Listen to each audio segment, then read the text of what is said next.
All right, let's talk about something that might just surprise you. We're about to pull back the curtain on a sweet secret, and it's hiding in some of your absolute favorite savory Nigerian dishes. Seriously, you might think you know where the sugar is, but what if I told you it's lurking where you least expect it? Let's dive in. So, I want you to think about this for a second. Just take a guess. How much sugar are you really eating every day? And I'm not just talking about the obvious stuff, the sugar in your soda or your sweets. I mean everything. The answer? Well, it's probably way, way more than you think. And look, this isn't just me guessing. This comes from the top. The World Health Organization has actually put out a warning about this. They're saying that for so many of us in Africa, the biggest source of sugar isn't what you'd expect. Nope, it's the sugar that's hidden deep inside the everyday meals we eat, day in and day out. Okay, so let's start with section one. We're calling this the sweet deception, and that's exactly what we're going to do. We're going to break down what this hidden sugar thing actually is. So, what are we talking about here? Hidden sugar, in a nutshell, is all the sugar that gets added to our food while it's being made or cooked. Stuff that you just don't see. And the craziest part, it's often hiding in foods that are savory, or even foods that are marketed as healthy. It's a real trick. All right, next up, Nigeria's sugar hotspots. It's time to do some investigating. Let's find out who the usual suspects are. And we're going to start with something that's in pretty much every single Nigerian home. It's a staple, an absolute classic, bread. Yeah, that simple, delicious, comforting loaf of bread. I mean, just think about it for a second. That soft, sliced white bread you love, classic Asage bread. Even the buns for your burgers and the flaky pastry for meat pies, they're all loaded. Why? Well, sugar isn't just for sweetness. Food companies use it to make the taste better, to get that perfect soft texture, and honestly, to make it last longer on the shelf. Okay, I hear you. Maybe you're thinking, haha, I'm smart, I skip the bread, I have a healthy breakfast instead. Well, are you sure about that? Let's take a really close look at that so-called healthy morning meal. Because this is where the real breakfast traps are hiding. So many packaged cereals, even the ones that look innocent like cornflakes, are just packed with sugar. That healthy granola, same story. And what about our traditional pap, or OG? It starts out great, but as soon as we add those big spoonfuls of sugar, or honey, or those sweet syrups, boom, it becomes a major sugar bomb. Now, this one is huge. I feel like we've all had this debate, right? Is a malt drink healthier than a soda? We tend to think of malt as, nourishing, a source of energy, but here's the shocking reality. A lot of malt drinks have just as much added sugar as a regular soft drink, sometimes even more. It is the perfect example of a sweet deception. And believe me, the list just keeps on going. Sugar is hiding in your ketchup, it's in seasoning cubes, it's even added to tomato paste to cut down the acidity. Those fruit-flavored yogurts you think are so good for you, check the label.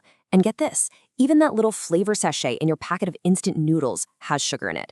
It's literally everywhere. So we found all this hidden sugar. But so what? Why does it really matter? Well, this is where we get to the bitter health truth behind this very sweet problem. And this isn't just us saying it. Listen to this quote from a top Nigerian endocrinologist, Professor Olatunbosin Ogun. He says that so many of his patients are just shocked, totally shocked when they find out how much sugar they're eating every day from foods they never ever thought of as sweet. Okay, so how much is too much? The World Health Organization has a really clear guideline.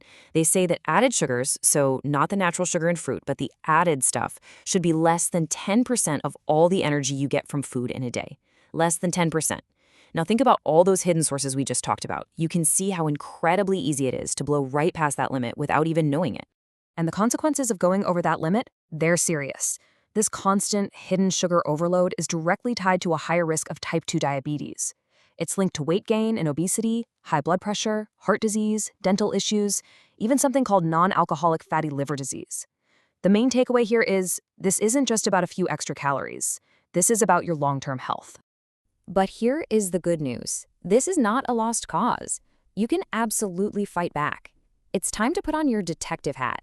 Let's learn how to spot the secret. And your best tool in this investigation, it's the nutrition label right on the package. And it's really just a two-step process, super simple. First, you've got to check the ingredients list. It's always listed by weight, so if sugar is one of the first few things you see, that is a massive red flag. Second, you have to learn sugar's secret identities. It's aliases. Because as you can see, sugar is a master of disguise.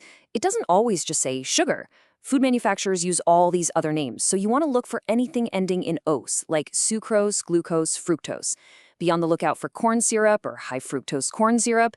And listen, even the things that sound natural, like molasses, honey, or fruit juice concentrate, when they're added to a product, they're just another form of sugar. And here's a really important pro tip for you. Do not be fooled by the flashy claims on the front of the box. Words like low fat or natural can be really tricky. You see, when companies take out the fat to make something low fat, they often have to add a bunch of sugar back in to make it taste good. And natural definitely does not mean low sugar. So always flip it over and read that ingredient list. All right, you are now an official sugar detective. So what's next? It's time for your low sugar action plan. Let's talk about how you can reclaim your plate. And these strategies are way simpler than you might think. The biggest thing is to focus on whole foods, fresh vegetables, beans, lean meats. When it comes to drinks, try swapping out those sugary malt drinks and sodas for water or maybe some unsweetened Zobo. And in your own kitchen, instead of adding sugar for flavor, try using amazing spices, onions and ginger in your stews. And for snacks, go for fruits, ground nuts, or some delicious boiled corn. And just look at this. A low-sugar day doesn't mean a boring day. It can be absolutely delicious and super satisfying.